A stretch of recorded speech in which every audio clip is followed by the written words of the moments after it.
This is my Antweight, 1 pound Antweight mission control, and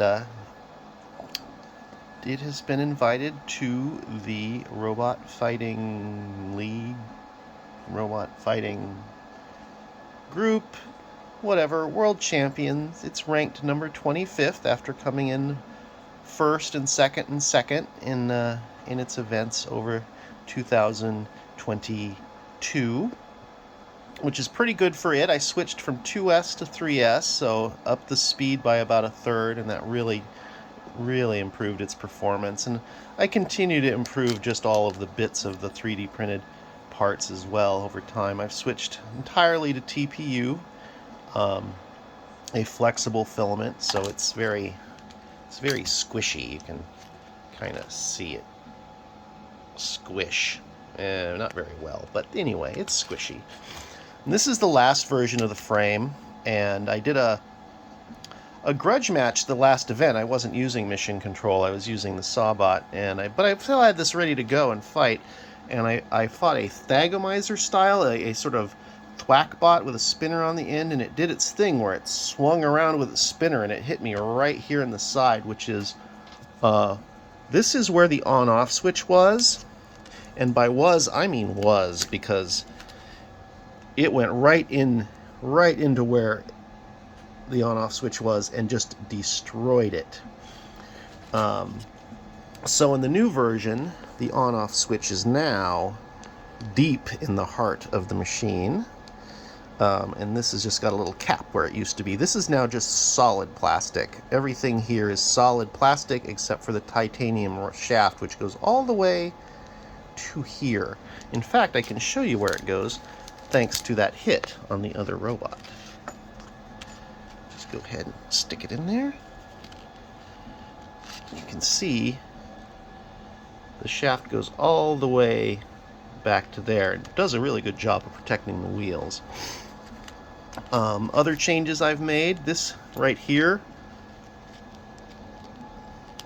it's twice as thick on this newer version. And I've got a new bracket being printed. This is really exposed, and so I'm extending the plastic to go all the way out to here to help protect the servo. Other changes.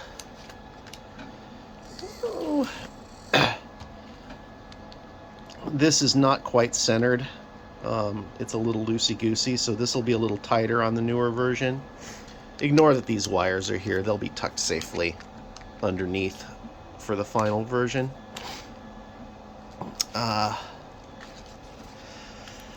So those are most of the improvements. This has got a little chunk out of it. I'll have to get that fixed or replaced. The biggest problem with mission control is it has trouble self-righting sometimes. The armor plate that goes on the back, right, the armor plate kind of inhibits it flipping over properly and then getting in the spot where it can flip itself back. I'll continue to work on that, but it's better than it used to be, so it might be all right. I want this thing to be as good as it can be for the championship fights in was it May, I think? Yeah. This is a 5-volt step-down regulator, so it lets me take the 3S battery, the 11.1 volts that comes off, and it knocks it down to 5 volts for the servos, this servo and this servo here. Otherwise, 11.1 will burn them out almost instantly. Ask me how I know. These used to be $6 each, maybe $8 each, and now they're $22 each, so I am trying to find a cheaper alternative to this particular. Also, these keep breaking. This little bit right here, this it's just hot glued in place because it broke off, and this is the second or third one of these that have just broken like this. So not only do I not want to pay $22 a unit for these, I also do not want to have them breaking mid-fight. So I have some other alternatives that I hope will work. I think they will. I mean, it's not a very complicated electronic thing, I don't think. But we'll see. Still using the same old same old N20 30-to-1 N20 motors.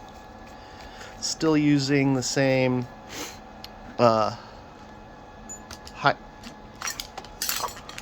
high torque servo from Hobby King.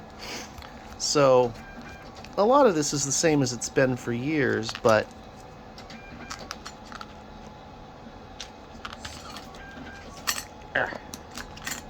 come on, there you go. You can kind of see where we're at with all this. 250 mAh, 11.13S battery. If I could find a smaller battery than this one, than 250, I would. I know Fingertech sells them, but they don't seem to want to sell them to me, because every time I try to buy them, I can't for one reason or another. I have more of, this is my last 250 battery. I torched the last one testing my Fingertech kit, my Viper kit. So at a short, apparently. So this one is my last one, but I've got more on the way. I think I bought 4 more, so I have plenty. You don't want to go into a competition with just one appropriate battery. Basic 6-channel cheap receiver. I'm not sure this one even works, but it's a good placeholder. Scorpion Nano, I think this is. This will be my first time using it for mission control, but I've already put it in a robot, and these are I'm pretty happy with that. There's that on-off switch. This is not the one that was destroyed. It used to be here. You can see now it's just plastic. It's all just bumper. This whole section is just bumper. Same deal on the other side, of course. And everything past here back is also bumper. So this thing is... yeah, there's a reason this thing keeps going. You can break everything up here, and it'll only be dead if you flip it on its back, which always happens. It's your basic N20s. I have had a terrible time getting new N20s like these, just like these. I have bags and bags of these things that are just not exactly what I want, and I have like 4 that are just what I want. I'll keep trying to find a reliable source of N20s that are the way I want. Because they need to be torquey enough to carry around the other robot, but still quick enough. And now that I'm running them at 3S, my understanding is that they will burn up much faster than they used to. So anyway, that's the current state of mission control. It's really ready to go. I just need to wire it up and bolt everything on. But I keep finding new things to improve, so we're printing a new top part. And to replace this whole section here, it's just little minor improvements that I noticed when I did this. The usual sort of thing. I'm looking forward to fighting with it soon. Alright, this is Hazardous Adam, the toy maker from Hazardous Toys. Thanks for watching.